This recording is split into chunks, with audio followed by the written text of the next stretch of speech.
Da li ste nekada čuli da ljudi stavljaju led na testo za picu? Danas ću vam otkriti kako možete kod svoje kuće napraviti hrskavu s polja picu, a mekanu i prozračnu iznutra. Baš onako kakvu jedemo u picerijama. Za početak je potrebno da u 150 ml vode dodate 50 ml ulja, jednu kašiku šećera i 5 g kvasca, odnosno polovinu kesice, pa zajedno ove tečne sastojke sve izmešate. Unutra je potrebno da dodate još 240 g brašna i pola kašikice soli. Ovo je inače moj standardni, klasičan, najbolji recept za najmekše testo za picu. Mnogi ste ga već probali i znam da ste bili oduševljeni jer ste mi već pisali i mnogi pravite po ovom receptu. On je specifičan po tome što možete da umesite testo ovako sa špatulom. Ne trebaju vam uopšte ruke, vidite da se uopšte ne lepi za posudu. Pred kraj samo pospite malo maslinovog ulja, možete i naravno suncokretovog, i ovako par pokreta rukom, tek toliko da testo postane mekano. I sada ćemo ga pokriti i ostaviti da odstoji. Možete ga držati oko 40 minuta na toplom mestu, ali svakako možete i duže ukoliko imate više vremena, ali ono će optimalno nakon 40 minuta do sat vremena da naraste.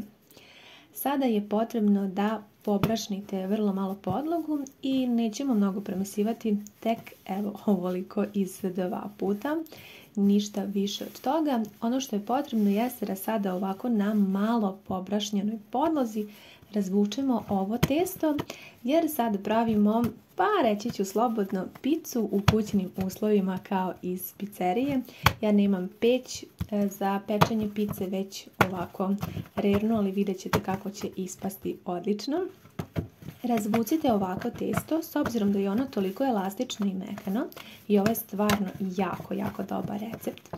Možete ga ovako izraditi, jer je sad potrebno da unutrašnjost bude skroz tanka, a da s polja imamo malo, odnosno da pri kraju imamo deblje kore, kao što se to pravi i u picerijama. Ja ću još ovako izraditi i staviti testo za picu na papir za pečenje. Mislim da je ovo najlakši način. Ovdje unutra je pica toliko tanka da će onda poraste do načinja, tako da skroz razvucite. I ova količina je dovoljna za jednu picu. Zaboravila sam da kažem da sam koristila brašno tip 500 i to je brašno koje svima vama preporučujem da vam ispadne ovaj recept jednako dobro kao i meni. Testo je toliko mekano, vidjeli ste da sam stavila na rešetku iz rernje i sada stavljamo led. A zašto? Prilikom postavljanja kockica leda na testo direktno pred pečenja formira se para koja će tokom pečenja značajno da utiče na teksturu testa, pa će para zadržati da testo ostane vlažno iznutra i da formira hrskavu koricu s polja, ono što želimo.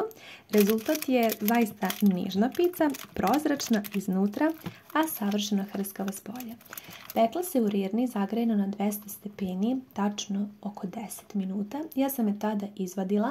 Kao što ste vidjeli, malo sam krajeve premazala sa maslinovim uljem i ovdje sam željela da pica bude sir slanina, vi možete i nešto drugo.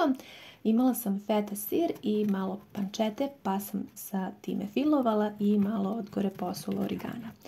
Na kraju smo dobili savršeno mekanu picu, pogledajte vi kako je to mekano i tanko i stvarno jako vam predlažem da isprobate ovaj recept, mislim da ćete biti oduševljeni i toplo vam ga preporučujem. Pica je savršeno mekana, uživat ćete. Hvala vam mnogo na gledanju i ljubim vas sve puno!